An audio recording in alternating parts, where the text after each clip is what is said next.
देखिए, आपने पादपों के जो अनुकूलन थे, उन पादपों के अनुकूलन के अंदर आपने सबसे पहले जलोद्भिद यानी कि हाइड्रोफाइल्स प्लांट्स के अनुकूलन सारे जान लिए थे। उसके बाद फिर आपने मीजोफाइट्स यानी समोद्भिद जाने थे।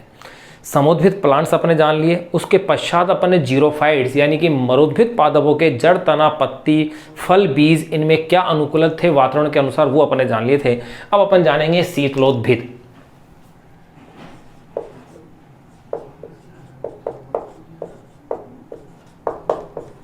शीतलोद्भिद या इसे अपन कहते हैं क्रायोफाइट्स।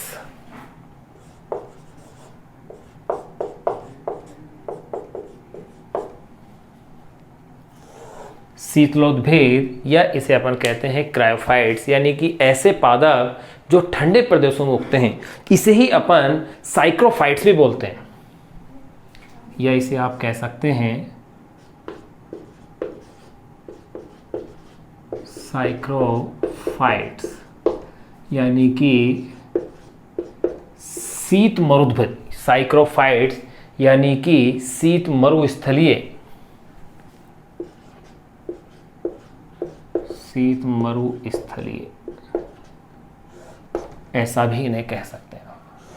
तो देखिए, अब अपन जान रहे हैं शीतलोद्भिद यानी कि क्रायोफाइट्स या साइक्रोफाइट्स यानी कि शीत मरुस्थलीय क्या होते हैं। सबसे पहले छोटी सी एक डेफिनेशन दे दें कि शीत प्रदेशों और बर्फीली भूमि पर उगने वाले पौधे। शीत प्रदेशों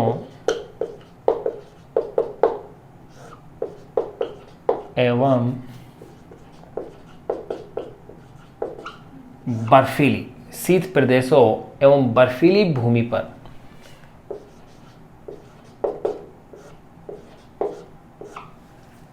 पर उगने वाले पौधे।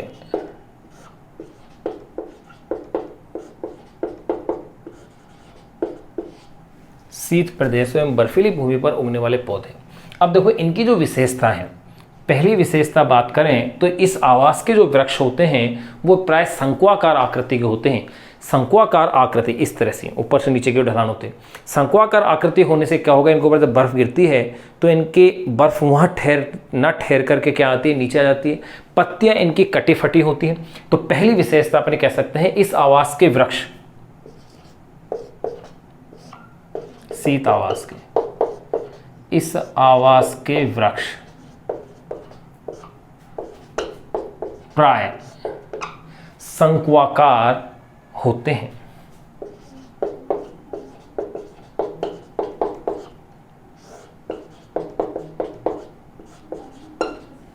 इस आवास के वृक्ष प्राय कैसे होते हैं, शंक्वाकार होते हैं, और पत्तियां कटी फटी और छोटी छोटी होती है। और पत्तियां कटी फटी वे छोटी छोटी होती हैं।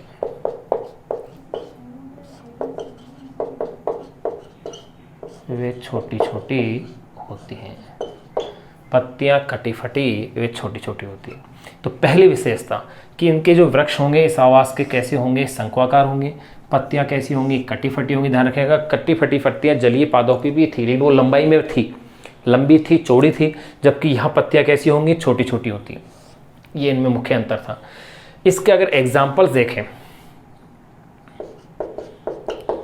कि ऐसे वृक्ष जो शंक्वाकार आकृति के होते हैं और शीतलोद्भिद है यानी कि क्रायोफाइट्स हैं, तो इसमें देवदार, चीड़, पाइनस। तो इसके एग्जाम्पल्स आप देख सकते हैं, देवदार, चीड़, पाइनस, अखरोट इत्यादि। ये ठंडे प्रदेशों के पादप है। कौन कौन से हो गए, देवदार, चीड़, पाइनस और अखरोट। फिर नेक्स्ट अगर अपन इसकी विशेषता देखें तो इसमें प्लांट जैसे साल्मोनेला, मोस, लाइकेन, ये वही शीतलोद्भिद पादप है भाई। साल्मोनेला, मोस, लाइकेन,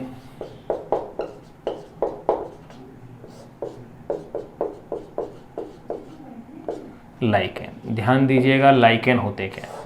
लाइकेन एल्गी और फंजाई यानी शैवाल और कवक का सहज जीवन का सबसे अच्छा एग्जाम्पल होता है। जिसमें शैवाल से उसे भोजन की प्राप्ति होती है और कवक से शैवाल को लवणों की प्राप्ति होती है। सबसे अच्छा सहजीवन का एग्जाम्पल है शहरी वातावरण, यानी यूँ कह सकते हैं कि प्रदूषण के सबसे अच्छे जो सूचक माने गए हैं वो है लाइकेन। प्रदूषण के सबसे अच्छे सूचक हैं वे लाइकेन। ये एक बहुत ही महत्वपूर्ण क्वेश्चन है, कई एग्जाम में पूछा हुआ है कि प्रदूषण के सबसे अच्छे सूचक कौन होते हैं? लाइकेन्स होते हैं। तो देखिए, क्योंकि SO2 सल्फर डाइऑक्साइड गैस से सर्वाधिक प्रभावित होने वाला पादप है, तो साल्मोनेला, मोस, लाइकेन। लाइकेन जो कि एल्गी और फंजाई का सहजीवन का सबसे अच्छा एग्जाम्पल है, ये अपन इसमें ले रहे हैं। तो आपने क्या क्या लिखा? साल्मोनेला, मोस, लाइकेन, जो बर्फ के पिघलने पर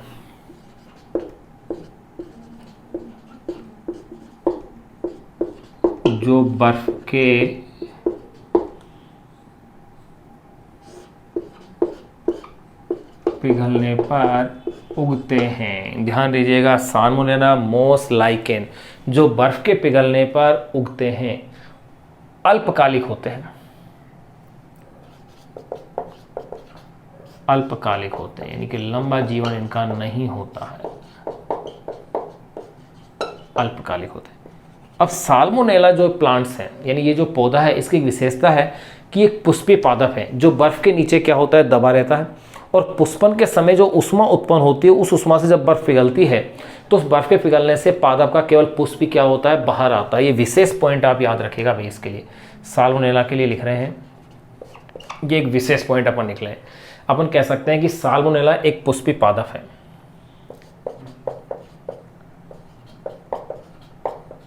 साल्मोनेला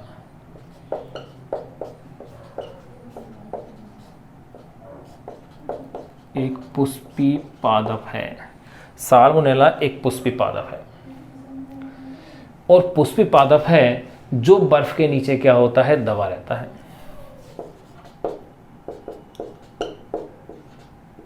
जो प्राय बर्फ के नीचे दबा रहता है। साल्मोनेला एक पुष्पीय पादप है जो प्राय बर्फ के नीचे दबा रहता है और पुष्पन के दौरान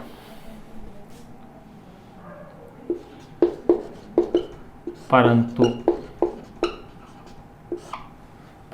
पुष्पन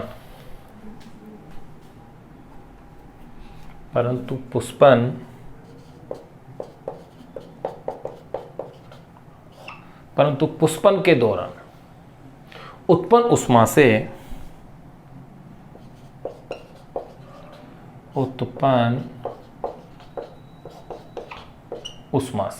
परंतु पुष्पन के दौरान उत्पन्न उष्मा से बर्फ के पिघलने से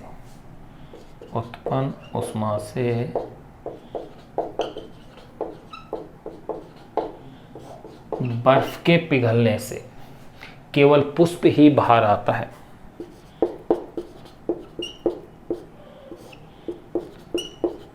केवल पुष्प ही बाहर आता है। ये अपन ने जो शीतोद्भिद पादप है, यानी ठंड वाले शीतलोद्भिद, या इसे अपन कहते हैं शीत मरुस्थलीय, यानी क्रिप्टोफाइट्स या साइक्रोफाइट्स, यानी शीत मरुस्थलीय पौधे, शीत प्रदेश और बर्फीली भूमि पर उगने वाले जो पौधे होते हैं, इन्हें अपन कहते हैं शीतलोद्भिद। अब इनकी क्या क्या विशेषता है? देखो, इस आवास के वृक्ष प्राय कैसे होते हैं? शंक्वाकार होते हैं। ध्यान रखिएगा, वृक्ष प्राय कैसे होते हैं? शंक्वाकार होते हैं। और पत्तियां जो होती हैं वो कटी फटी और कैसी होती है? छोटी होती है। ध्यान देंगे कि जो पत्तियां कटी फटी होती हैं वो जलोद्भिद पादों की भी होती है, परंतु वो पत्तियां कैसी होती है? लंबाई में होती है, चौड़ाई में होती है, छत्राकार होती है, लेकिन यहाँ पत्तियां कैसी हैं? छोटी हैं। ये इसलिए होती है ताकि उनके ऊपर गिरने वाली जो बर्फ है, ताकि उनके ऊपर गिरने वाली बर्फ इकट्ठी न हो पाए। तो आप कह सकते हैं इस आवास के वृक्ष प्राय शंक्वाकार होते हैं, पत्तियां कटी फटी और छोटी होती हैं। तो आप कह सकते हैं इसके आगे, ताकि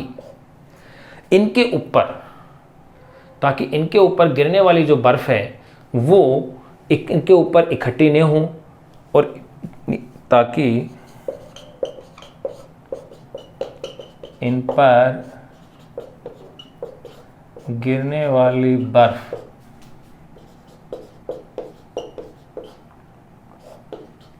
इकट्ठी न हो। तो ध्यान देंगे वापस से, इस आवास के वृक्ष प्राय शंक्वाकार होते हैं, पत्तियां कटी फटी व छोटी होती हैं, ताकि इन पर गिरने वाली बर्फ इकट्ठी न हो। अब बर्फ इकट्ठी नहीं हो, इसके एग्जाम्पल आप देखे थे, देवदार, चीड़, पाइनस, अखरोट इत्यादि इसका एग्जाम्पल थे। साल्मोनेला, ये एग्जाम्पल विशेष ध्यान रखिएगा। मोस, लाइकेन, लाइकेन मैंने आपको बताया था अभी कि लाइकेन होते क्या हैं, ये होते हैं एल्गी यानी कि शैवाल,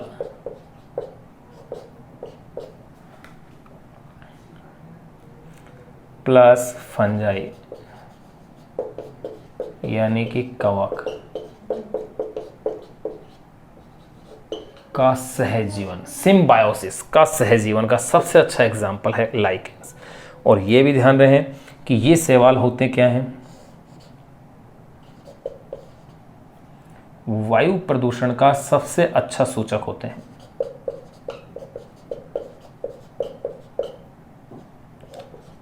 वायु प्रदूषण का सबसे अच्छा सूचक या आप कह सकते हैं इंडिकेटर्स होते हैं लाइकेन्स। फिर देखिएगा साल्मोनेला, ये अपन ने जान लिया, जो बर्फ के पिघलने पर उगते हैं। साल्मोनेला एक पुष्पीय पादप है जो प्राय बर्फ के नीचे दबा रहता है, परंतु पुष्पन के दौरान उत्पन्न उष्मा से बर्फ के पिघलने से केवल पुष्प ही क्या है इसमें बाहर आता है। अब देखिए आपने देख लिया लाइकेन के बारे में मैंने बता ही दिया आपको कि लाइकेन एल्गी और फंजाई यानी कि शैवाल और कवक का सहजीवन है, जो कि वायु प्रदूषण का सबसे अच्छा क्या है संसूचक है। कौन? लाइकेन। एक बार आप इसे नोट कीजिएगा एज इट ऐसे कैसे, फिर आगे की अपन और बातें करते हैं।